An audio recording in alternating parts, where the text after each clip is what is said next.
sekalian, Pak Ketua, instruksi akan kita terima setelah pandangan dari pemerintah.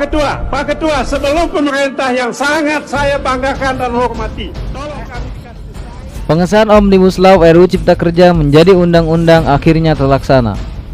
Langkah ngebut pemerintah dan DPR ini terbilang kilat dibandingkan dengan pembahasan RUU lain. Sidang-sidang pembahasannya dilakukan siang malam, bahkan hingga larut malam. Meskipun dibahas di tengah masa pandemi COVID-19, DPR akhirnya mengesahkan RUU Cipta Kerja menjadi undang-undang pada rapat paripurna yang digelar Senin, 5 Oktober 2020. Dikebutnya pembahasan RUU ini diklaim demi kemudahan investasi di Indonesia. Balik bersama pemerintah dan DPD telah melaksanakan rapat sebanyak 64 kali, 2 kali rapat kerja, 56 kali rapat panja, dan 6 kali rapat timus atau timsin yang dilakukan mulai Senin sampai Minggu, dimulai pagi hingga malam dini hari, ujar Ketua Badan Legislasi DPR Supratman Andi Agus dikutip dari Kompas.com. Bahkan masa reses tetap melakukan rapat baik di dalam maupun luar gedung atas persetujuan pimpinan DPR, sambungnya.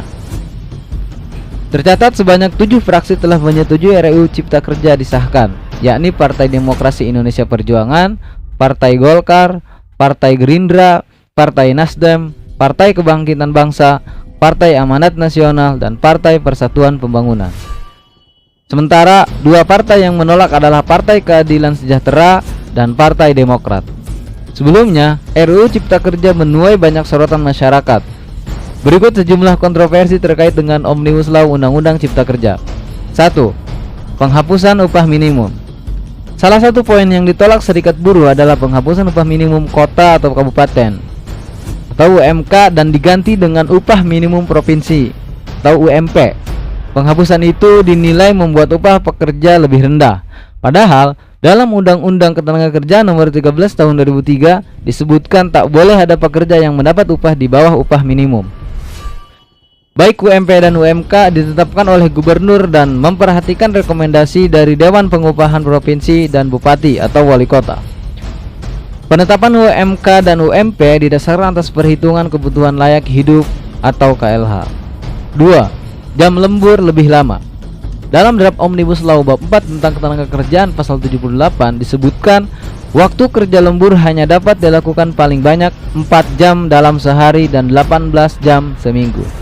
Ketentuan jam lembur itu lebih lama dibandingkan dalam Undang-Undang Nomor 13 Tahun 2003 yang menyebut kerja lembur dalam 1 hari maksimal 3 jam dan 14 jam dalam 1 minggu. 3. Kontrak seumur hidup hingga rentan PHK. Dalam RUU Cipta Kerja, salah satu poin pasal 61 mengatur perjanjian kerja berakhir pada saat pekerjaan selesai. Sementara pasal 61A menambahkan ketentuan kewajiban bagi pengusaha untuk memberikan kompensasi kepada pekerja yang hubungan kerjanya berakhir. Dengan aturan ini, RUU Cipta Kerja dinilai merugikan pekerja karena ketimpangan relasi kuasa dalam pembuatan kesepakatan. Sebab jangka waktu kontrak akan berada di tangan pengusaha yang berpotensi membuat status kontrak pekerja menjadi abadi. Bahkan pengusaha dinilai bisa mem-PHK pekerja sewaktu-waktu. 4. Pemotongan waktu istirahat. Pada pasal 79 ayat 2 poin B dikatakan waktu istirahat mingguan adalah 1 hari untuk 6 hari kerja dalam 1 minggu. Selain itu, dalam ayat 5 RUU ini juga menghapus cuti panjang 2 bulan per 6 tahun.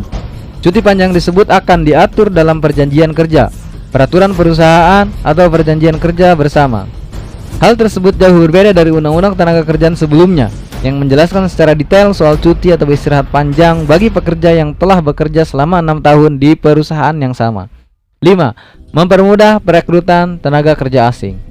Pasal 42 tentang kemudahan izin bagi tenaga kerja asing merupakan salah satu pasal yang paling ditentang Serikat Pekerja. Pasal tersebut akan mengamandemen pasal 42 Undang-Undang Ketenagakerjaan tahun 2003 yang mewajibkan TKA mendapat izin tertulis dari menteri atau pejabat yang ditunjuk. Jika mengacu pada Perpres nomor 20 tahun 2018, diatur tenaga kerja asing harus mengantongi beberapa perizinan seperti rencana penggunaan tenaga kerja asing, visa tinggal terbatas, dan izin menggunakan tenaga kerja asing. Pengesahan RUU Omnibus Law akan mempermudah perizinan TKA karena perusahaan yang menjadi sponsor TKA hanya perlu membutuhkan RPTKA saja.